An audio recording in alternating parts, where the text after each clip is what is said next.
কে Bangla audio ও আলোচনা ক্লাসে আপনাদের স্বাগত।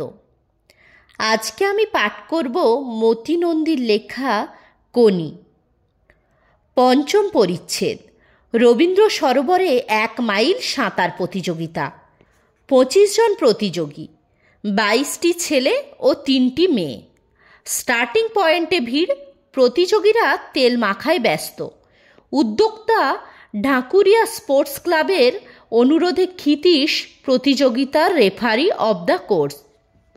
সাঁতারুদের সঙ্গে সঙ্গে যাবে নৌকায়। স্টার্টিং পয়েন্ট থেকে একটু আগিয়ে সে আর ভেলো নৌকায় বসে। খিদ্দা, কে জিতবে বলো তো? সুবীরই মনে হচ্ছে। সুবীরের নামা অন্যায় হয়েছে। এসব কম্পিটিশনে নামীদের থাকা উচিত নয়। ও তো ন্যাশনাল জুনিয়র রেকর্ড হোল্ড করেছে। যা বলেছ, তবে বেশিরভাগই আনকোরা দেখছি। ভেলো শাড়ি দিয়ে দাঁড়ানো সাঁতারুদের পর্যবেক্ষণ করতে করতে বলল, ওই লাল কস্টিউম পরা মেয়েটা কে বলো তো? কখনো তো দেখিনি।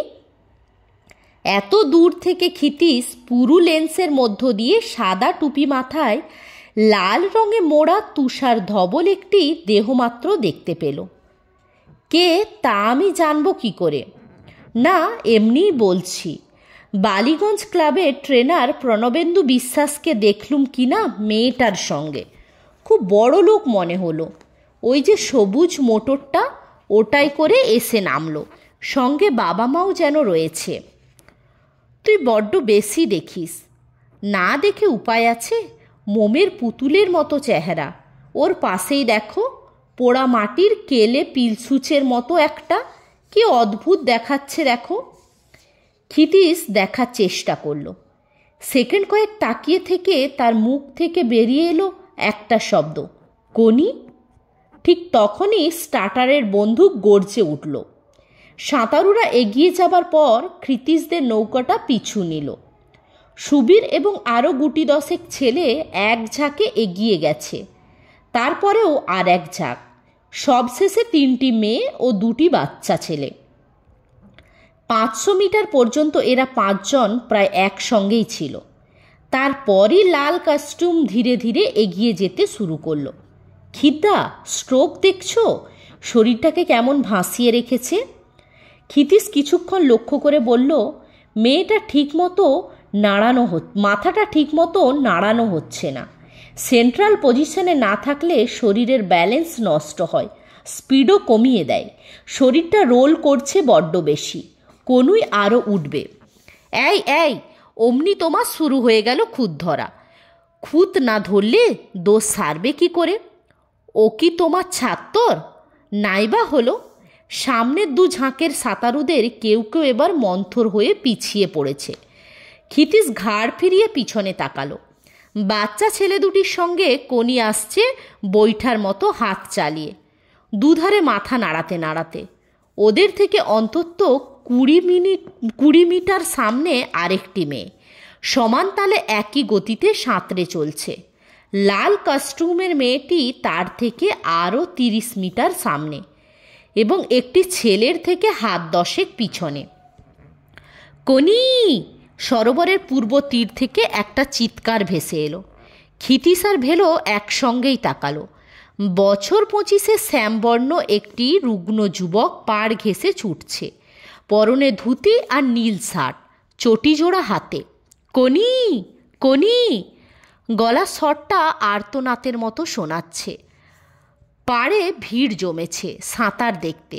তাদের ফাঁক দিয়ে দেখা যাচ্ছে সে ছুটছে, মাঝে মাঝে দাঁড়িয়ে পড়ে তাকাচ্ছে, মুখখানি অসহায়। কোনি!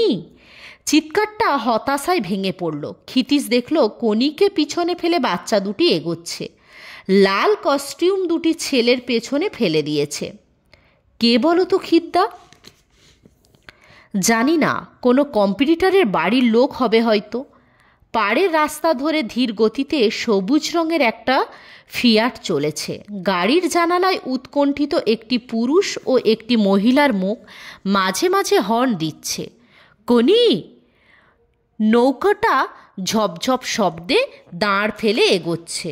একটা গাছের গুঁড়িতে হেলান দিয়ে নীল শার্ট পরা যুবকটি দাঁড়িয়ে। ক্রমশ সে ক্ষিতীশের চোখে ছোট হয়ে ঝাপসা হতে শুরু করলো। জলের ওপর অনেকটা পিছনে দুটি হাতের ওঠানামা হচ্ছে। তারপর আর দেখা গেল না হাত দুটো। পড়ন্ত রোদে মাঝে মাঝে চিকচিক করে উঠেছে ছিটকে ওঠা জল। সামনে হইচই শোনা গেল। প্রথম প্রতিযোগী সাঁতার শেষ করেছে, সম্ভবত সুবিরি। কোনি জল থেকে উঠছে। সাঁতার শেষ করে অনেকেই তখন চুল পর্যন্ত আঁচড়ে ফেলেছে। মাইক্রোফোনের সামনে দাঁড়িয়ে একজন ঢাকুরিয়া স্পোর্টিং ক্লাবের সারা বছরের কার্যকলাপের বিবরণ পাঠ করে চলেছে একঘেয়ে সুরে। কেউ লক্ষ্যই করল না শেষ প্রতিযোগিতার সীমায় পৌঁছানোটা। পাড়ের কাছে দাদা, কোনির পায়ের কোছা কাদায় ডোবা, শরীরটা সামনে ঝোঁকানো। পাড়ে উঠতে গিয়ে সেই অবস্থাতেই সে তাকিয়ে রইল। চোখ দুটি লাল। সস্তার একটা কালো কস্টিউম শীর্ণ দেহের সঙ্গে লেপ্টে হাঁপাচ্ছে। পিঠের দিকে পাঁচরের হাড়গুলি চামড়ার নিচে বারবার কেঁপে উঠছে। কাঁধের হাড় দুটো উঁচু, সরু লম্বা হাত দুটো ঝুলছে কাঁধ থেকে। একটু দূরে নীল শার্ট পরা রুগ্ন যুবকটি দাঁড়িয়ে মনোযোগে লাউডস্পিকারে কান পাতার ভান করে। টলতে টলতে কোনি উঠে এলো। ওর বয়সী দুটি ছেলে একটু জোরেই নিজেদের মধ্যে বলাবলি করলো। তবু তো শেষ করেছে। পরের বছরের কম্পিটিশনে প্রথম প্লেস পেতে যদি আর একটু দেরিতে পৌঁছাতো। কোনি আর একবার তাকালো। নীল শার্ট পরা যুবকটির মুখ চড়া খাওয়া মানুষের মতো অপ্রতিভূত, অপমানিত। সাঁতার শিখবে? চমকে কোনি পিছনে ঘুরল। সেই লোকটা, কাঁচা পাকা কদম ছাট চুল, পুরু চোখে কাঁচের চশমা। লাল কস্টিউম পরা মেয়েটি সাঁতার শিখেছে, তাই তোমাকে হারালো। তুমিও ওকে হারাতে পারবে যদি শেখো। হঠাৎ কোনি দু চোখ জলে ভরে এলো। থরথরিয়ে ঠোঁট দুটি একবার কেঁপে উঠল। তারপরে চোয়াল শক্ত করে বসে গেল। ক্ষিতীশের চাহনি দপ করে ওঠা শুধু ভেলোই লক্ষ্য করল এবং অস্বস্তি ভরে সে মাথা নাড়ল। ওই যে দাঁড়িয়ে, ও কে? আমার দাদা। নিজেকে টানতে টানতে কোনি ড্রেসিং রুমের দিকে চলে গেল। ক্ষিতীশ এগিয়ে গেল কোনির দাদাকে লক্ষ্য করে। আমি একজন সাঁতারের কোচ। আমার নাম ক্ষিতীশ সিংহ। আমি আপনার বোনকে সাঁতার শেখাতে চাই। ক্ষিতীশ কোনো ভূমিকা না করেই সোজাসুজি কথাগুলো বলল। আমার নাম কমল পাল। আমি এক সময় সাঁতার কেটেছি অ্যাপেলোয়। তখন আপনাকে আমি দূর থেকে দেখতাম। কমল তার পাণ্ডুর অসুস্থ চোখ দুটোয় উজ্জ্বলতা আনার চেষ্টা করল। তারপর মাথা নাড়িয়ে বলল, আমরা খুবই গরিব, সাঁতার শেখার পয়সা নেই। আমাকে পয়সা দিতে হবে না। তা বলছি না, সাঁতার শিখতে গেলে খরচ আছে, খাওয়া দাওয়ার খরচ। আমি পারিনি, সেই জন্য পয়সা ছিল না খাওয়ার। বাবা প্যাকিং কারখানায় কাজ করত, টিবিতে মারা গেল। সাঁতার কেটে এসে খিদেই ছটফট করতুম, স্কুলে ঘুমিয়ে পড়তুম। বাবা মারা যেতে স্কুল ছাড়লুম, সাঁতার ছাড়লুম। আজ 5 বছর হয়ে গেল। কি করেন আপনি? আপনি বললে লজ্জা পাবো। বেশ, তুমি কি করো? বাড়িতে আর কে কে আছেন? 7 ভাই বোন, মা। আমি বড়। গত বছর মেজো ভাই ট্রেনের ইলেকট্রিক তারে মারা গেছে। সেজো কাঁচরাপাড়ায় পিসির বাড়িতে থাকে। তারপর ছোট আর 2 বোন, 1 ভাই। আমি রাজাবাজারে একটা মোটর গ্যারেজে কাজ করি। ওভারটাইম করে 150 টাকা পাই, তাতে সংসার চলে। থাকি শ্যামপুকুরে বস্তিতে। কমল হাঁপিয়ে পড়ল এই কটি কথা বলেই। ভিতরে যেন উত্তেজিত হয়ে উঠেছে। কোনো কুণ্ঠা বা সংকোচ না করে সাধারণভাবেই নিজের অবস্থার কথা বলল। ওর হাঁপিয়ে ওঠার ধরনটা ক্ষিতীশের ভালো লাগলো না। ওর বাবা টিবিতে মারা গেছে এটা মনে পড়ে অস্বস্তি বোধ করল। নামকরা সাঁতারু হবার শখ আমার ছিল। কনিটাকে দেখতুম ছোট থেকেই ওর খেলাধুলায় আগ্রহ। আমার ইচ্ছে করে ওকে কোনো একটা খেলায় দিই। গঙ্গায় সাঁতার কাটে শুনেছি, দেখিনি কখনো। দিনরাত টোটো করে শুনেছি ছেলেদের সঙ্গে। অনেকে অনেক কথা বলে আমাকে। আমি তো বাড়িতে ফিরি শুধু ঘুমোনোর জন্য। কে কি করছে কিছুই জানি না। তবু মাথা গরম হয়ে উঠলে 2-4 ঘা লাগায়। এর বেশি ওদের জন্য আমি আর কিছু করতে পারি না। ইচ্ছে থাকলেও ওকে সাঁতার শেখাবার সামর্থ্য আমার নেই। সে দায়িত্ব আমার। তার মানে? ভেলো ব্যস্ত হয়ে এতক্ষণে মুখ খুলল। দায়িত্ব তোমার মানে? মানে বলতে যা বোঝায় তাই।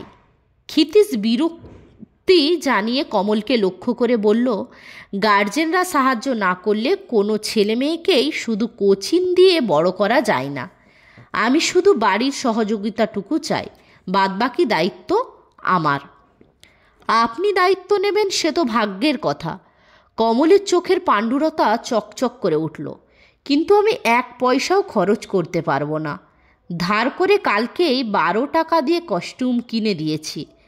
খুবই বাজে জিনিস, কখনো ওর সাঁতার দেখিনি, এই প্রথম দেখলাম। কথা দিয়েছিল মেয়েদের মধ্যে প্রথম হবেই। দেখলেন তো কি হলো? ক্ষিতীশ ঘাড় নাড়ল। ভেলো বলল, স্ট্রেংথ নেই, অর্ধেকের পর আর টানতে পারছিল না। ওকে এখন খুব খাওয়াতে হবে, তাই না খিদ্দা? আমরা এখন চলি। ক্ষিতীশ পিছনে মুখ ঘুরিয়ে দেখল দূরে কোনি দাঁড়িয়ে, ফ্রক পরে, কাঁধে প্লাস্টিকের ব্যাগ। আমার খুবই ইচ্ছে ও সাঁতার শিখুক, বড় হোক, নাম করুক। তারপর ইতস্তত করে কমল বলল, আর যতটুকু পারি টেনে টুনে চালিয়ে খরচ করার চেষ্টা করব। ওদিকে প্রাইজ দেয়া হচ্ছে, নাম ডাকা এবং হাততালির শব্দ লাউডস্পিকারে ভেসে আসছে। মেয়েদের মধ্যে প্রথম। ক্ষিতীশ তাকিয়ে ভাই বোনের দিকে। প্রাইজ না নিয়ে চলে যাচ্ছে উল্টো দিকের পথ ধরে, ভাঙা রেলিংয়ের ফাঁক দিয়ে গোলে রাস্তায় পড়বে। কমল গোলে বেরিয়েছে। কোনি কাত হয়ে মাথা নিচু করে ঝটকা দিয়ে সে এবার ফিরে দাঁড়ালো। বালিগঞ্জ সুইমিং ক্লাবের হিয়া মিত্র, টাইম 35 মিনিট 18 সেকেন্ড। কোনি মাথা নামিয়ে রেলিংয়ের ফাঁক দিয়ে বেরিয়ে গেল। তোমার কি মাথা খারাপ হলো নাকি খিদ্দা? কি করে বুঝলি? ওই পিল সুচ মার্কা সিরিঙ্গে কেষ্ট তুলসীর মতো রং খেতে পড়তে পায় না, ওকে তুমি সাঁতার শেখাবে, আবার দায়িত্ব নেবে? হ্যাঁ, তা না হলে কি শেখানো যায়? দায়িত্ব কথাটার মানে খাওয়া পড়ার দায়িত্ব, মানসিক গড়ন, যেটা সব থেকে ইম্পর্ট্যান্ট, তাই গড়ে তোলার দায়িত্ব, রেগুলার ট্রেনিং করানোর দায়িত্ব, এই সব। আর কি? তাহলে তো ওকে বাড়িতে এনে রাখতে হয়। দরকার হলে রাখতে হবে। এককালে গুরুগৃহে থেকেই তো শিষ্যরা শিখত। সিস্টেমটা খুব ভালো। সিস্টেমের মধ্যে বৌদির কথাটা মনে রেখেছ তো? ক্ষিতীশ রেগে উঠে কিছু একটা বলতে যাচ্ছিল, থেমে কান পাতল লাউডস্পিকারে। কনক চাপা পাল, আনঅ্যাটাচড কনক চাপা পাল। তারপর মৃদু ফিসফিস শোনা গেল, বোধহয় চলে গেছে, থাক, রেখে দাও। ক্ষিতীশ দেখল সবুজ ফিয়াটের ধারে লাজুক মুখে হিয়া দাঁড়িয়ে। আনন্দ ফেটে পড়ছে ওর 2 গালের টোলে। এক মহিলা বাক্সটা তুলে মেডেলটা দেখছে আর হাসছে। প্রণবেন্দু ওদের সঙ্গেই দাঁড়িয়ে। সুপুরুষ সুবেশ এক ভদ্রলোককে সে কি একটা বোঝাবার জন্য হাত পাড়ি দিয়ে বাটারফ্লাই স্ট্রোকের ভঙ্গি করল। সামনের বছর দেখা যাবে। নিজেকে উদ্দেশ্য করে আপন মনে ক্ষিতীশ বলল, কিছু বলছো খিদ্দা? ক্ষিতীশ জবাব দিল না। শেখাবে যে, জল কোথায়? জুপিটারে তুমি আর ট্রেনার নও, তাহলে মেয়েটাকে কোথায় নামিয়ে শেখাবে? অন্য ক্লাবে তোমায় যেতেই হবে। না, আমি জুপিটারেই ওকে শেখাবো, দেখি কে আমায় আটকায়। তার আগে আমাকে রোজগারে নামতে হবে রে ভেলো। এখন আমার টাকা চাই, বিষ্ণুধরের সঙ্গে দেখা করা দরকার। পরিচ্ছেদ 6। ওরা তখন খেতে বসেছে। হঠাৎ দরজায় ক্ষিতীশকে দেখে অবাক হয়ে তাকিয়ে রইল। তোমাকে দরকার, একটু বাইরে এসো। কনিকে লক্ষ্য করে কথাগুলো বলে। সে দরজা থেকে সরে গেল। ওইটুকু সময়ের মধ্যেই সে দেখে নিয়েছে কয়েকটা কাঁচা লঙ্কা, কাঁচা পেঁয়াজ, ফ্যান এবং সম্ভবত তার মধ্যে কিছু ভাত আছে আর তেঁতুল। 5টি প্রাণী কলাই আর অ্যালুমিনিয়ামের থালা নিয়ে বসে। ঘরে একটা তক্তপোষ, তোষক নেই, শুধু চিটচিটে ছোট কয়েকটা বালিশ, দেওয়ালে টাঙানো দড়িতে কিছু ময়লা জামা প্যান্ট। খোলা চালের এই ঘরে একটি মাত্র জানালা, যার নিচেই থকথকে পাঁকে ভরা নর্দমা। কোনি কৌতূহলী চোখে বেরিয়ে এলো। এই ফর্মটাই সই করে দাও, আর আজ বিকেলে আমার সঙ্গে জুপিটার ক্লাবে যাবে। ফর্মটা হাতে নিয়ে কোনি যেন কেমন এক ফাঁপড়ে পড়ল। কলম আছে আপনার কাছে? ক্ষিতীশের কাছে নেই। পেন্সিলে লিখলে হবে? না, কালিতে সই করতে হবে। কোনি ছুটে গিয়ে কোথা থেকে কলম জোগাড় করে আনলো। ক্ষিতীশের দেখিয়ে দেওয়া জায়গায় কলম বাগিয়ে সে জানতে চাইল ইংরেজিতে না বাংলায়। যা খুশি, ধরে ধরে বিড়বিড়িয়ে বানান করে কোনি ইংরেজিতে সই করল। এটা দেখে ক্ষিতীশ বলল, কোন ক্লাসে পড়ো? 5-এ। স্কুলে যাও? নাম কেটে দিয়েছে। আজ ঠিক 4টের সময় কমল দিঘির পশ্চিম দিকের বড় গেটের মুখে দাঁড়িয়ে থাকবে। তোয়ালে, কস্টিউম সব নিয়ে যাবে।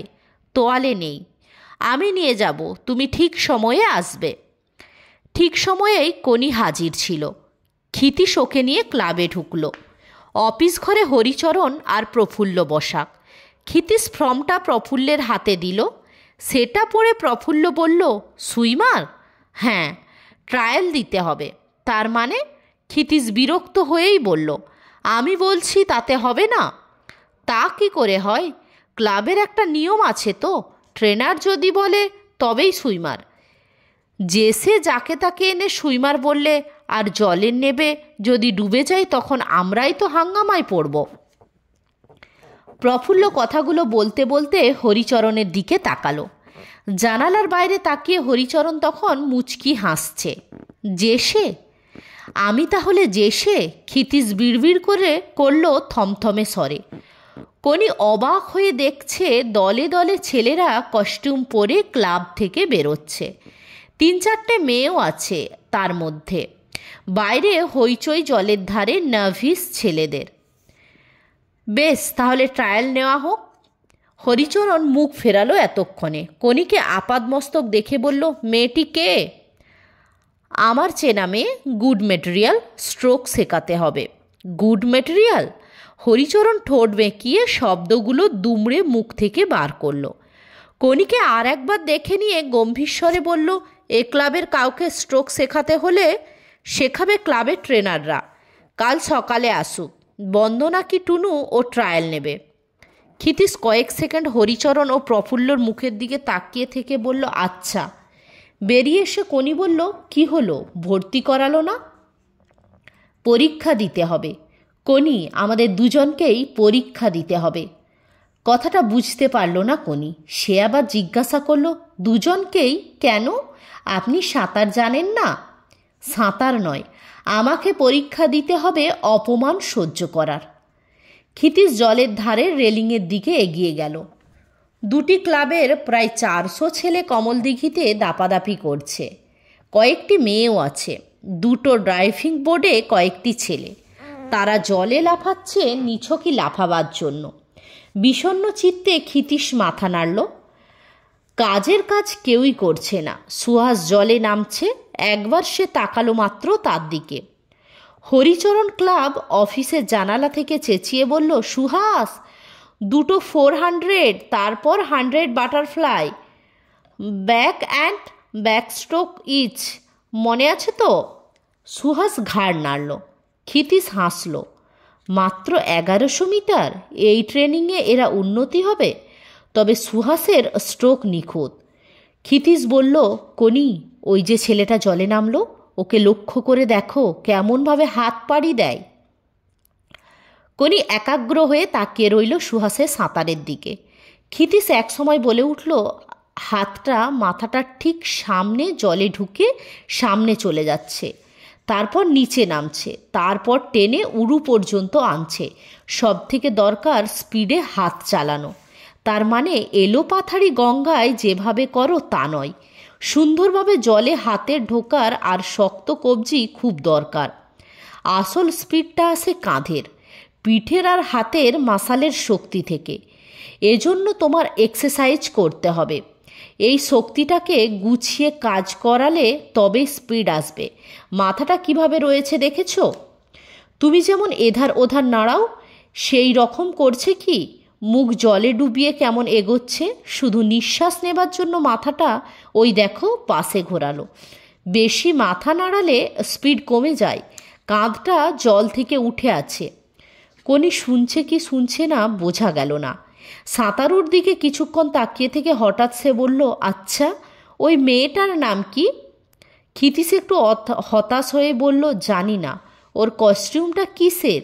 গেঞ্জির? নাইলনের, খুব দামি, খুব সুন্দর রংটা। ক্ষিতিশ কি যেন ভেবে নিয়ে বলল, তোমাকে কিনে দেব একটা। কোনি ঘুরে দাঁড়ালো, চোখ দুটো জল জল করছে। যেদিন তুমি ওই রকম স্ট্রোক দিতে শিখবে। ক্ষিতিশ আঙুল দিয়ে সাঁতরে যাওয়া সুহাসকে দেখালো। কোনি তীক্ষ্ণ চোখে সুহাসের দিকে তাকিয়ে ঠোঁট বেঁকিয়ে বলল, দুদিনে শিখে নেব। ভালো, কাল সকাল ঠিক 6:30টায় আজ যেখানে দাঁড়িয়েছিলে সেখানে দাঁড়াবে। কস্টিউম সঙ্গে আনবে।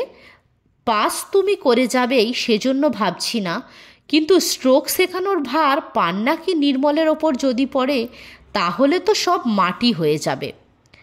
কিন্তু কোনি পাস করেও ভর্তি হতে পারল না।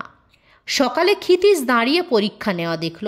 কোনি অনায়াসে 200 মিটার সাঁতরালো, জলে 2 হাতে তুলে রইল, ঝাঁপ দিল ড্রাইভিং বোর্ডের নিচতলা থেকে। বিকেলে অফিস করে প্রফুল্ল তাকে বলল, সম্ভব নয়, আর মেম্বার নেওয়া যাবে না। সেক্রেটারি স্ট্রিট অর্ডার, জলে আর হাত পা ছোড়ার জায়গা নেই, এত ভিড়। আজকেই তো দুজনকে রিফিউজ করতে হলো। তাহলে আগেই সেটা আমাকে বলা হলো না কেন? ক্ষিতিশ রাগে ফেটে পড়তে গিয়েও সামলে নিল। বলার কথাটা মনে ছিল না। বন্ধুকে নল থেকে বেরিয়ে আসার মতো ক্ষিতিশ ক্লাব থেকে বেরিয়ে দেখল স্টার্টিং প্ল্যাটফর্মে হরিচরণ দাঁড়িয়ে কথা বলছে 2টি ছেলের সঙ্গে। হরিচরণ! ক্ষিতিশ চিৎকার করে উঠল, চিপ ট্রেনার হতে চেয়েছিলিস, হয়েছিস, এরপরেও এসব কি হচ্ছে? হরিচরণ বিরক্তভাবে ফিরে তাকিয়ে বলল, কি আবার হচ্ছে? আমার মেয়েটাকে ভর্তি করলি না কেন?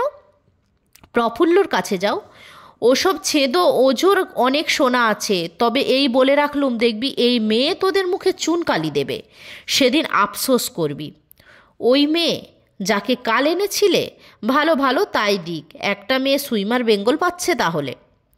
বেঙ্গল নয়, ইন্ডিয়া পাবে। রেলিংয়ে ধরা মুঠোটা শক্ত করে নিজেকে ঝাঁকাতে ঝাঁকাতে ক্ষিতিশ ভাঙা গলায় চেঁচিয়ে যেতে লাগলো, অলিম্পিকে গুলি মেরে সুইমার তৈরি করা যায় না রে, ধরা একদিন পড়বি।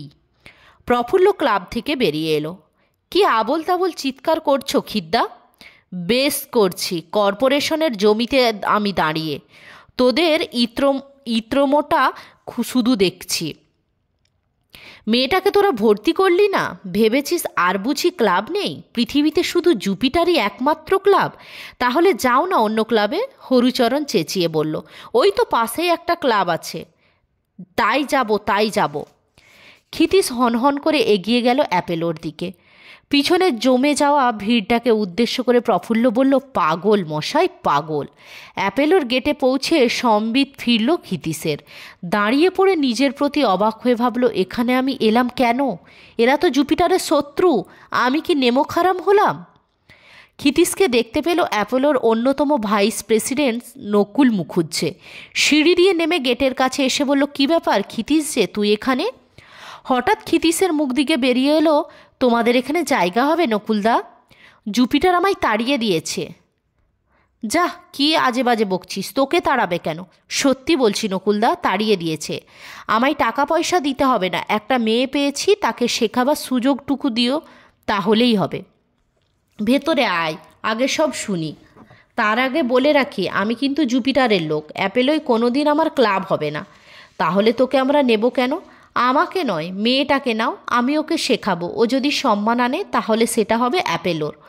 আচ্ছা, ভেতরে চলো। আগে বলো আমার শর্তে রাজি? অ্যাপেলোর তুমিই সব, তোমার কথায় ক্লাব উঠে বসে। তুমি কথা দিলে তবেই ঢুকবো।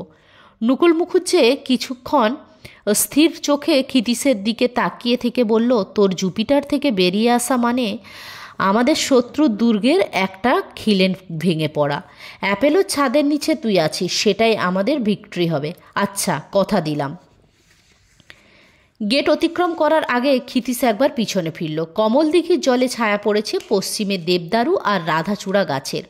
জুপিটারের বিরাট ঘড়িটার কালো ডায়ালে কাঁটা দুটো আবছা লাগলো ক্ষিতীশের পুরু লেন্সে। বুকের মধ্যে প্রচণ্ড একটা মোচড় সে অনুভব করলো। চিকচিক করে উঠল চোখ দুটো। সে রাত্রে ঘুম এলো না ক্ষিতীশের। বারান্দার দেওয়ালে হেলান দিয়ে বসে রাতটা কাটালো। বারবার একটা কথাই তার মনে পাক দিয়ে ফিরল, আমি কি ঠিক কাজ করলাম? অ্যাপোলোয় যাওয়া কি উচিত হলো? ভেলো উত্তেজিত হয়ে হাজির হলো সকালেই। খিদ্দা, তুমি অ্যাপোলোয় জয়েন করেছো? বেশ করেছো। তোমাকে তো সেই কবে বলেছিলুম, এটা হলো যুদ্ধ, ন্যায় অন্যায় বলে কিছু যুদ্ধে কিচ্ছু নেই। শত্রু মিত্র বাছ বিচার করে কোনো লাভ নেই। ক্ষিতীশ চুপ করে রইল। জুপিটারকে এবার সায়স্তা করা দরকার, বুঝলে খিদ্দা? তুমি শুধু এই নারীর সম্পর্কগুলো একটু ভুলে যাও। ভেলো, ক্ষিতীশের একটা হাত তোলা, চোয়াল শক্ত, পুরু লেন্স ভেঙে চোখ দুটো যেন বেরিয়ে আসবে। ভেলো এক পা পিছিয়ে গেল। আর একটা কথা যদি বলেছিস তো? ভেলো বিড়বিড় করে বলল, আমার ভুল হয়ে গেছে, আমায় মাফ করো খিদ্দা। পরিচ্ছেদ 7। না না, কতবার বলবো, কনুইটা অতটা ভাঙবে না। হাতটা অমন তক্তার মতো লাফিয়ে উঠল কেন? উহু, হলো না। বাঁ হাতটা এগোনোর সঙ্গে সঙ্গে বাঁ কাঁধটাও এগোচ্ছে, আর ডান কাঁধটা পিছিয়ে যাচ্ছে। এতে স্কোয়ার শোল্ডার পজিশনটা যে ভেঙে যাচ্ছে। নে নে, আবার কর। ও কি, জলের বাইরে হাত নিয়ে যাবার সময় শরীরের পাশের দিকটা বেঁকে তেউড়ে শুয়োপোকা চলার মতো হয়ে যাচ্ছে যে। দেখ, আমাকে দেখ, তোর কনুইটা কেন বাঁক খাচ্ছে না বোঝার চেষ্টা কর। এইভাবে, এই রকম। আর হাতের আঙুল জল টানবার সময় ফাঁক করবি না। জলের ওপর থাবড়ে থাবড়ে হাত ফেলিস দেখেছি, ওভাবে নয়। পরিষ্কারভাবে সেট করে ঢুকে যাবে। আগে আঙুল, তারপর কবজি থেকে পুরো হাতটা। আর নিঃশ্বাস নেওয়াটা ভালো করে বুঝে নে।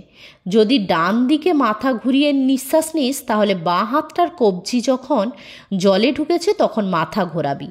মাথা নিচু রাখার জন্য থুতনিটা বুকের দিকে টেনে রাখবি। মাথার লাইন এধার ওধার হবে না। ডান হাতটা যখন উঠবে তার তলার দিকে উকিয়ে দেবে, হাঁ করে নিঃশ্বাস নিতে নিতে। আর ডান হাত যদি জলে ঢুকেছে, সেই সঙ্গে তোর মুখ আবার জলে ডুবছে। যা যা, আবার কর। 2 সপ্তাহ হয়ে গেল, এখনও একটা জিনিসও ঠিক করে করতে পারলি না। জলের ধারে সিমেন্ট বাঁধানো সরু পাড়ে দাঁড়িয়ে ক্ষিতীশ সামনে বকবক করে চলেছে। কনি পাড়ের ধারে খানিকটা সাঁতরায় আর থেমে ওর দিকে তাকায়। সকাল 6টা থেকে এই ব্যাপার চলছে, এখন 8:30। আর পাচ্ছি না খিদ্দা। কেন? বলেছিলি 2 দিনেই সুহাসের মতো স্ট্রোক শিখে নিবি। 2 দিন ছেড়ে তো 17 দিন হয়ে গেল। জলের মধ্যে দাঁড় সাঁতার কাটতে কাটতে কনি চাপা রাগ নিয়ে বলল, করছি তো আমি, আপনি খালি হচ্ছে না বলে যাচ্ছেন। না হলে কি বলবো? হচ্ছেই তো। কিচ্ছু হয়নি, যা বলছি আবার কর। আমার ভালো লাগছে না। কনি পাড়ের দিকে এগিয়ে এলো। ক্ষিতীশ কী করবে ভেবে না পেয়ে বলল, স্ট্রোক শিখলে কিন্তু নাইলন কাস্টিউম দেব, দরকার নেই আমার। বাঁধানো পাড়ে 2 হাতের ভরে কনি জল থেকে উঠে এলো। ক্ষিতীশ বুঝতে পেরেছে ওকে খাটাতে হলে জোর জবরদস্তিতে কাজ হবে না। কিছু একটি প্রাপ্তি যোগ না হলে ওকে উৎসাহিত করা যাবে না। উঠে পড়লি যে, খিদে পেয়েছে? কনি কথা বলল না, এগিয়ে গেল রেলিংয়ের গেট লক্ষ্য করে। খিদে তো পাবেই, ভাবছি 2টো ডিম, 2টো কলা আর 2টো টোস্টের ব্যবস্থা করলে কেমন হয়। কনি দাঁড়িয়ে পড়েছে। ক্ষিতীশ মনে মনে হিসেব করে দেখল, প্রায় 1 টাকার ধাক্কা। আজ থেকে? ক্ষিতীশ ঘাড় নাড়ল। কনি কি যেন ভেবে নিয়ে বলল, আমি কিন্তু বাড়িতে নিয়ে গিয়ে খাবো। ক্ষিতীশ একটু কৌতূহলী হয়ে বলল, বাড়িতে কেন? এমনি, বাইরে আমি খাবো না। তাহলে আরও 1 ঘন্টা জলে থাকতে হবে। ক্ষিতীশ কথাটা বলেই মনে মনে ব্যথিত হলো। লোভ দেখিয়ে ক্ষুধায় অবসন্ন কনিকে আরও পরিশ্রম করানো অমানুষিক কাজ হবে। কিন্তু সঙ্গে সঙ্গে তার মনে হলো, সাধ্যের বাইরে গিয়ে নিজেকে ঠেলে নিয়ে যেতে হবেই, নয়তো কিছুতেই সাধ্যটাকে বাড়ানো যাবে না। খাটুক, আরও খাটুক। যন্ত্রণায় ঝিমঝিম করবে শরীর, টলবে, লুটিয়ে পড়তে চাইবে যন্ত্রণায় পাঁচিলের সামনে। আর তখন জেনে শুনেই চ্যালেঞ্জ দিতে হবে ওই পাঁচিলটাকে। এজন্য চরিত্র চাই, গোয়ার রোগ চাই। নাম নাম, দাঁড়িয়ে আছিস কেন? 2টো ডিম, 2টো কলা, 2টো মাখন টোস্ট। যন্ত্রণা কী জিনিস সেটা শেখ।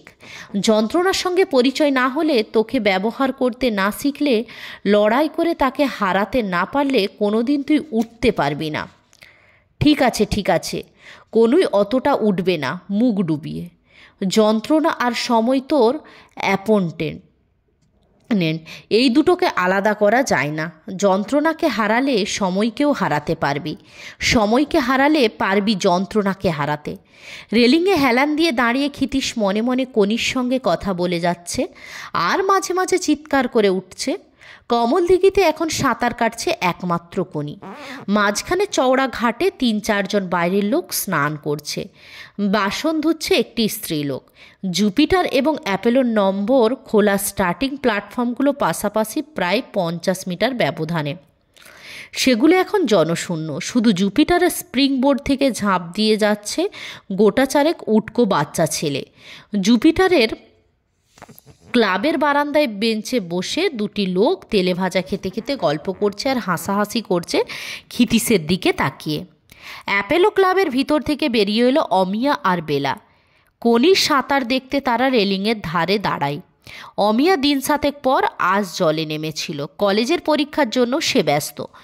অমিয়া না থাকলে বেলা নাকি ট্রেনিংয়ে জুত পায় না। দুজনে আজ আধ মাইল করে সাঁতরেছে। কে রে মেয়েটা? অমিয়া জিজ্ঞাসা করল। খিদ্দার আবিষ্কার। বেলা চোখ পাকিয়ে বলল, শুনিসনি হরিচরণদা কি বলছিল সেদিন? খিদ্দা নাকি প্রতিজ্ঞা করেছে জুপিটারকে ডাউন দেবে এই মেয়েটাকে দিয়ে। সে কি রে? ও তো এখনও হাতের টান দিতেই শেখেনি। সামনের বছর আমি কিন্তু জুপিটারে ফিরে যাচ্ছি। যেখানে খিদ্দা আছে সেখানে আমি নেই। 5 জনের সামনে ট্যাকস ট্যাকস করে কথা শোনাবে, ও আমার সহ্য হয় না। আমিও তাহলে যাব। দুজনে আর একবার কনির দিকে তাকিয়ে হাঁটতে শুরু করলো। তখন অমিয়া হেসে বলল, কম্পিটিশনে পড়লে মেয়েটা তোর আমার পা ধোয়া জল খাবে। প্রায় 9:45। বাজার নিয়ে ফিরতে আজ দেরি হবেই। ক্ষিতীশ ব্যস্ত হয়ে হাঁটছে, পেছনে কনি। একটা অস্টিন ফুটপাত ঘিয়ে এসে ক্ষিতীশের পাশে দাঁড়ালো। জানালা দিয়ে বেরিয়ে এলো বিষ্ণুধরের মুখ। ও ক্ষিতীশবাবু, আপনাকেই খুঁজছি। যে স্পিচটা লিখে দিলেন সেটা কেমন যেন ঠিক বাগে আনতে পারছি না। একটু ডিসকাশন করলে ভালো হতো। আজকেই তো বিকেলে সভা। কিন্তু আমার যে এক্ষুনি বাজার করে বাড়ি পৌঁছাতে হবে। গাড়িতে উঠুন, বাজার সেরে গাড়িতেই পৌঁছে দিয়ে ডিসকাসটা করে ফেলব। বিষ্ণুধর মোটরের দরজা খুলে দিল। ব্যস্ত হয়ে ক্ষিতীশ গাড়িতে উঠছে, তখন জামাই টান পড়ল। খাবারের কি হবে? ওহো, তোর ডিম কলা? ক্ষিতীশ বিব্রত হয়ে কি বলবে ভেবে পেল না।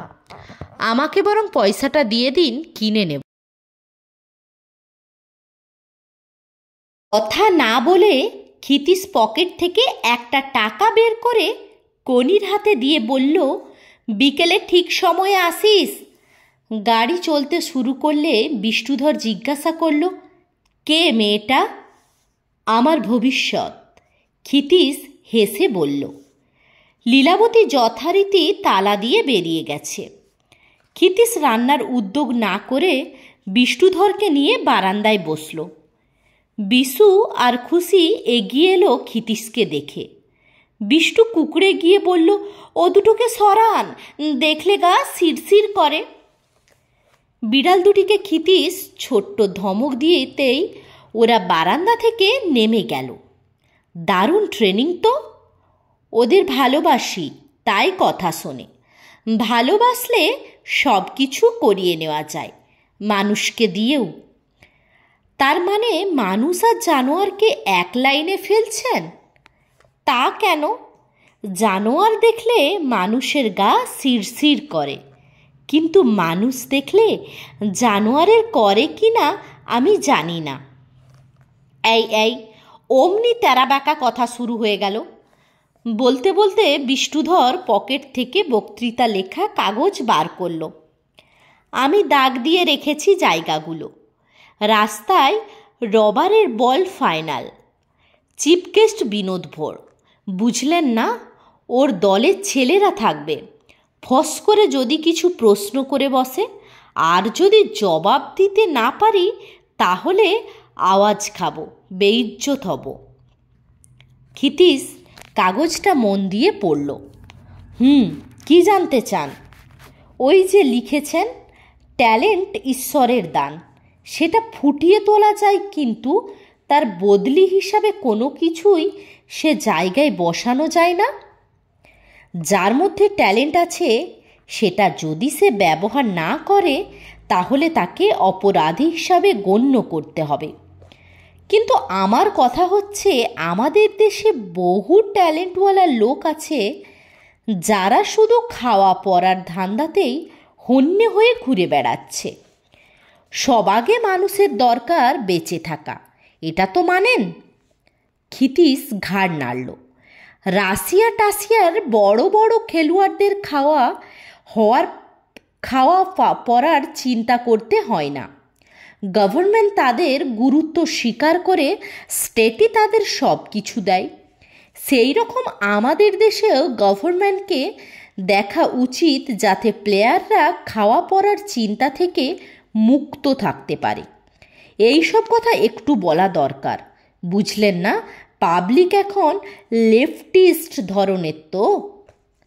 কিন্তু ভারত বা বাংলা তো কমিউনিস্ট দেশ নয়, এখানে গণতন্ত্র। এখানে প্লেয়ারকে সব কিছুর জন্য লড়তে হবে। গণতন্ত্রে এই স্বাধীনতাটা আছে, লড়াইয়ের স্বাধীনতা। আপনি কি সব কিছুরই মানে খাওয়া পরার জন্যই জানোয়ারের মতো কামড়াকামড়ি করে বাঁচতে চান? মানুষ হিসাবে নিশ্চয়ই চাই না, কিন্তু সুইমিং কোচ হিসাবে হ্যাঁ চাই। আরামে সব জিনিস পাওয়া যায় না, বুঝলেন? আপনার পাবলিককে বলবেন যে একটা সুইমারকে খেটে যন্ত্রণায় ছটফট করতে করতে উঠতে হয়। পড়ুন, লেখাটা পড়ুন তো। ক্ষিতীশ উত্তেজিত হয়ে বারান্দায় পায়চারি শুরু করল।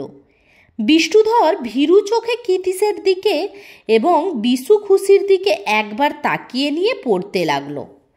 বিরাট বিরাট খেলোয়াড়ের গৌরবের ছটায় আলোকিত হয় তার দেশ। যদি প্রশ্ন করি, অস্ট্রেলিয়ার কথা উঠলে সব আগে কাদের নাম আপনার মনে ভেসে উঠবে? নিশ্চয়ই ডন ব্র্যাডম্যান, ডন ফ্রেজার, কেন রোজওয়ালের নাম। যদি বলি ব্রাজিলের প্রধানমন্ত্রীর নাম কি, পারবেন কেউ বলতে? কিন্তু পেলের নাম আপনারা সবাই শুনেছেন। ইথিওপিয়া ছোট দেশ, গরিব দেশ, অখ্যাত দেশ, কিন্তু বিকিলা যখন দৌড়ালো দেশটা বিখ্যাত হয়ে গেল। বিষ্ণুধর দম নেবার জন্য থামল। ক্ষিতীশ দাঁড়িয়ে পড়ে এক মনে শুনছিল, বলল, কিন্তু শুধু মেডেল ধোয়া জল খেয়ে আপনার কি আমার চলবে না? মেডেল তুচ্ছ ব্যাপার, কিন্তু একটা দেশ বা জাতির কাছে মেডেলের দাম অনেক, হীরার দাম অনেক। দেশের ছেলে মেয়েদের কাছে একজন হিরো সে সাঁতারুই হোক আর সেনাপতিই হোক, আদর্শ স্থাপন করে তবু ওদের মধ্যে তফাৎ আছে। বড় সাঁতারু জীবনেরও প্রাণের প্রতীক, সেনাপতি মৃত্যু ও ধ্বংসের, সাঁতারু অনেক বড় সেনাপতির থেকে। যুদ্ধজয়ী সেনাপতি সমীহ পায়, আবার ঘৃণাও পায়, কিন্তু বিরাট সাঁতারু সারা পৃথিবীকে প্রেরণা দেয়। আপনি খালি সাঁতারু বলছেন কেন? ফুটবলার, ক্রিকেটার এদের নাম করুন। বাঙালিরা যা ভালোবাসে মিটিংয়ে তো তাই বলবো। যা খুশি বলুন, কিছু যায় আসে না। শুধু বলবেন, যারা আপনাদের জন্য প্রাণ নিয়ে আসে আমরা তাদের অবহেলা করি, ভুলে যাই তাদের খাদ্য দরকার, মাথার ওপর ছাদ দরকার, খড়ের চালা যদি হয় তাও আমরাই বাধ্য করি তাদের উচ্চবৃত্তি করতে। আমরাই তাদের শেখাই চালাকি করতে, মিথ্যে বলতে। এইসব বলার পর আপনার লাইনের কথাবার্তায় চলে আসবেন।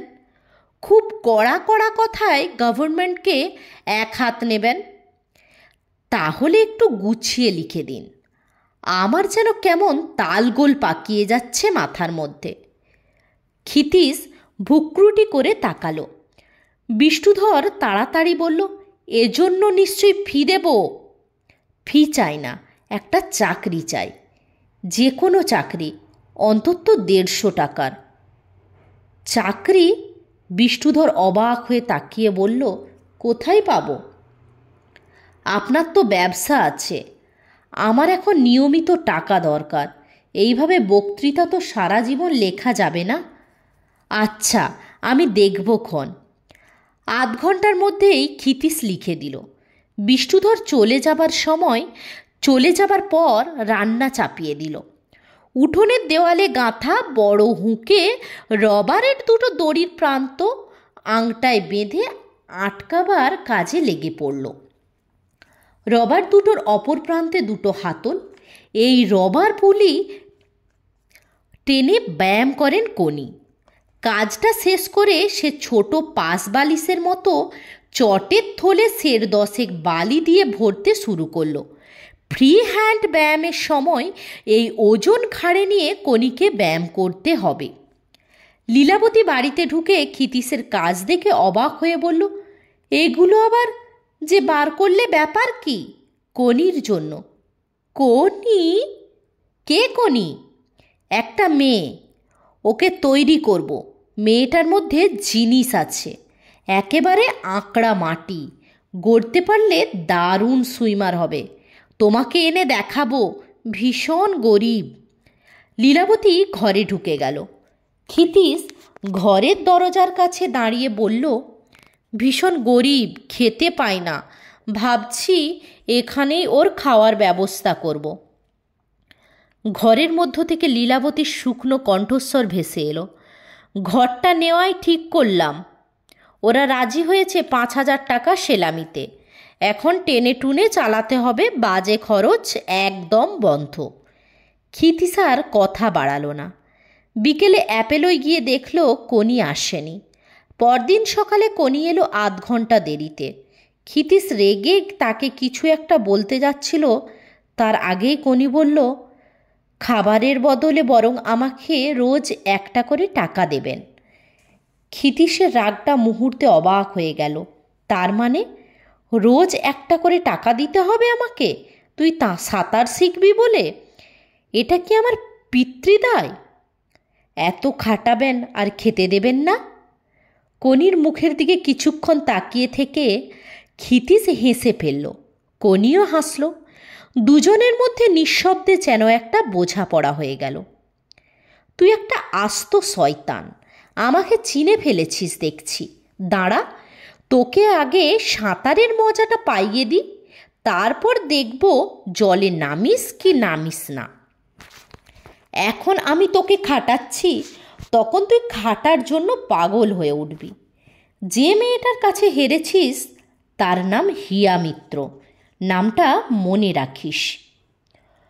কোনির চোখ দুটো সরু হয়ে এলো। মুখ ঘুরিয়ে সে কস্টিউমের কাঁধের পটি ঠিক করতে লাগলো। মনে রাখিস, অমিয়া বলেছে তোকে পা ধোয়া জল খাওয়াবে। কোনি ঘুরে দাঁড়ালো। শীর্ণ দেহটা ঝাঁকিয়ে রুক্ষস্বরে বলল, কস্টিউম 7 দিনে আমি আদায় করব, কিন্তু লাল রঙের আমি পরব না, আমার রং কালো। অমিয় আর বেলা 50 মিটার কোর্সে কিকিং বোর্ড নিয়ে প্র্যাকটিস করছে, কোনি পাড়ের কাছাকাছি। ক্ষিতীশ একদৃষ্টে তার দিকে তাকিয়ে, 2 চোখে শুধু অনুমোদন আর কণ্ঠে বিড়বিড়, হারামজাদি কোথাকার, আমাকে নিয়ে এতদিন রসিকতা হচ্ছিল।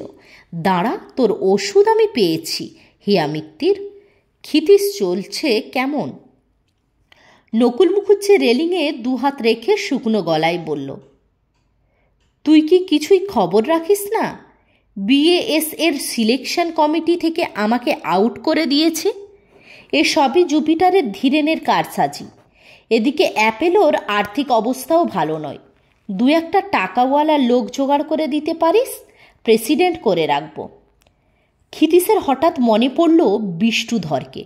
বলল, চেষ্টা করব, কিন্তু নকুলদা BAS থেকে আউট হয়েছে বলে দুঃখ পাচ্ছ কেন? একটা ক্লাব ঢের বেশি গুরুত্বপূর্ণ টেস্ট অ্যাসোসিয়েশনের থেকে। ক্লাবই সুইমার তৈরি করে, ওরা করে মোড়লি। কিন্তু মোড়লদের দলাদলি ঝগড়া প্রতিপত্তির লোভ সুইমারের জীবন শেষ করে দিতে পারে। নকুল মুখুজ্জে হেসে উঠে বলল, জেনে রাখো এবার অ্যাপোলোর কেউ বেঙ্গল টিমে আসছে না, শুধু ওই দুটো মেয়ে ছাড়া। আঙুল দিয়ে সে অমিয়া আর বেলাকে দেখালো। ওরা, জেনে রাখো, সামনের বছরই জুপিটারে ফিরে যাচ্ছে। নকুল মুখুজ্জে চলে যাবার পর ক্ষিতীশ আবার কনির দিকে মন দিল। হাঁটু ভেঙে পায়ের পাড়ি, হাঁটু ভেঙে বলে দিয়েছি না, পা যখন পিছনে ঠেলবি তখন হাঁটু ভাঙবে, ওঠার সময় সোজা থাকবে। এই পর্যন্ত চিৎকার করে বলেই তার মনে হলো অমিয় ও বেলা শুনে যদি এইভাবেই কিকিং শুরু করে। তারপরই ভাবলো এখন আর ওদের পক্ষে আদ্যিকালের সিজার কিক ছেড়ে এই শক্ত কিকিংয়ে আসা সম্ভব নয়। তাহলেই শুনে নিয়েও ওরা হরিচরণকে বলে দিতে পারে, হরিটা অন্যদের এইভাবে শেখাবে হয়তো। হাত নেড়ে ক্ষিতীশ ডাকলো কনিকে। পাড়ের কাছাকাছি আসতেই ঝুঁকে ফিসফিস করে বলল, যা বলছিলুম হচ্ছে না কেন? গোড়ালিটা টান টান থাকবে, এরকম পিছন দিকে টান করে ঠেলে রাখবি, আর কিক করার সময় যতটা না নিচের দিকে তার থেকে পেছনের দিকের পায়ের ধাক্কা বেশি দিতে হবে। এইভাবে শোল্ডার সাঁতার কেটে 4টে গোল জিতেছে। সোলান্ডার সাঁতার কেটে 4টে গোল জিতেছে টোকিওয়। আবার কর 6 বিট, 1 চক্কর হাত পাড়ি, আর সেই সঙ্গে 6টা করে পা মারবি। করে যা, করে যা। ট্রেনিং শেষে ফেরার পথে ক্ষিতীশ জিজ্ঞাসা করল, তোর দাদার খবর কী রে? আসতে বলিস একদিন, দেখে যা কেমন তুই শিখেছিস। কোনো জবাব দিল না। ক্ষিতীশ লক্ষ্য করল ওর মুখটা কেমন যেন করুণ আর গম্ভীর হয়ে উঠল। দাদার অসুখ হয়েছে, 2 দিন কাজে যায়নি। তাহলে তো দেখতে যেতে হয়। আচ্ছা, পরে একদিন দেখতে যাব। আর শোন, আজ বিকেলে তোর ওজনটা নেব। এবার থেকে এক্সারসাইজ শুরু করতে হবে, খাওয়া বাড়াতে হবে। ট্রেনিং চার্ট, ডায়েট চার্ট আমি তৈরি করেছি। ভিটামিন কী কী লাগবে সেটা ডাক্তারের সঙ্গে কথা বলে ঠিক করব। হিমোগ্লোবিন লেভেল যদি পারি তো টেস্ট করাবো। ক্ষিতীশ কথা বলতে বলতে বাজারের কাছে এসে দাঁড়ালো। একটা টাকা কনির হাতে দিয়ে বাজারের দিকে এগোচ্ছে। কনি ডাকলো, খিদ্দা, আর 2টো টাকা দেবেন? তাহলে 2 দিন আর আমায় দিতে হবে না। টাকা কিসের জন্য? ভ্রু কুঞ্চিত হলো ক্ষিতীশের। চাল কিনবো। দাদা তো কাজে যেতে পারছে না। কনি চুপ করে গিয়ে মুখটা ঘুরিয়ে রইল। প্রশ্ন না করে ক্ষিতীশ আরও 2টো টাকা দিল এবং সঙ্গে সঙ্গে বুঝেও গেল প্রতিদিন ডিম কলা খাওয়ার জন্য যে টাকা দিয়েছে সেটা কিসে ব্যয় হয়। ঘণ্টাখানেক পরেই ক্ষিতীশ হাজির হলো কনিদের ঘরের দরজায়। তক্তপোষে ময়লা ছেঁড়া কাঁথার ওপর কমল শুয়ে, এক দৃষ্টে জানালার বাইরে তাকিয়ে। সব ছোট ভাইটে আর মা উনুনে ফুটন্ত ভাতের হাঁড়ির সামনে বসে। ঘরে আর কেউ নেই। ক্ষিতীশ গলা খাকারি দিতে কমল তাকালো, অবাক হলো এবং উঠে বসতে গিয়ে দুর্বলতার জন্য টলে পড়ল। আসুন, একটু আগেই কনি বলছিল আপনি একদিন আসবেন। কি আর দেখবেন আমায়? কমল চট করে তার মায়ের দিকে তাকিয়ে নিয়ে গলা নামিয়ে বলল, দেখার আর কিছু নেই, আমি ফিনিশ হয়ে গেছি। ক্ষিতীশ তক্তপোষের ধার ঘেঁষে বসল। কি হয়েছে, ইনফ্লুয়েঞ্জা? মজা পাওয়ার ভঙ্গিতে হেসে কমল মাথা হেলিয়ে বলল, হ্যাঁ। আপনি কিন্তু বেশিক্ষণ বসবেন না, ছোঁয়াচ্ছে রোগটা। ওষুধ খাচ্ছ? কমল প্রশ্নটা এড়িয়ে গিয়ে বলল, কনির দ্বারা কিছু হবে কি? ও আমাকে রোজ বলে কি কি শিখল, খুব রোগা মেয়ে। যদি বলে করব তাহলে করবেই। ওকে দিয়ে যদি করাতে পারেন, ওর একটা ভবিষ্যৎ যদি গড়ে দিতে পারেন, হবে। প্রথম প্রথম একটু চঞ্চল ছটফটে থাকে, মন বসলে আবার মনে হয় ও কিছু একটা পারবে। একটা ভাইকে চায়ের দোকানে কাজে দিয়েছি, 15 টাকা মাইনে। কনিকে একটা সুতোর কারখানায় লাগিয়ে দেব ভাবছি, কথাবার্তা বলেছি, 60 টাকা দেবে। কিন্তু ওর সাঁতার তাহলে আর হবে না। কনি ঘরে ঢুকলো। ক্ষিতীশকে দেখে অবাকই হলো। দাদার মাথার কাছে দাঁড়িয়ে সে কমলের মাথায় হাত রাখল। আমি চাই না কোনি সাঁতার বন্ধ করুক। আমার নিজের খুব ইচ্ছে হতো বড় সাঁতারু হব, অলিম্পিকে যাব। আমার দ্বারা কিছু হলো না। এখন যদি কোনি পারে, আপনি বলছেন ওর হবে? ক্ষিতীশ গম্ভীর স্বরে বলল, যদি খাটে, যদি ইচ্ছা থাকে। কিরে, শুনলি তো? কমল মুখ উঁচু করে তাকালো। ইচ্ছে থাকলে মানুষের অসাধ্য কিছু নেই। ইন্ডিয়া রেকর্ড ভাঙতে হবে তোকে, তারপর এশিয়ান, তারপর অলিম্পিক। পারবি না? কমলের স্বর অদ্ভুত করুণ একটা আবেদনের মতো শোনালো। কনির মুখে ধীরে ধীরে অস্বস্তি, তারপর চাপা ভয় ফুটে উঠল। ঘরের মধ্যে তখন কেউ কথা বলছে না। হাঁড়িতে ভাত ফোটার শব্দটা শুধু সেই মুহূর্তে একমাত্র জীবন্ত ব্যাপার। কমল আবার বলল, পারবি না? কনি আস্তে আস্তে মাথা হেলিয়ে দিল। আজকের পাঠ এখান পর্যন্তই। কনির পরবর্তী পর্বটি আমি পরের ভিডিওতে আপলোড করব। আপনাদের যদি আমার এই গল্প পাঠ ভালো লেগে থাকে, অবশ্যই চ্যানেলটিতে লাইক কমেন্ট করে একটা সাবস্ক্রাইব করে দেবেন।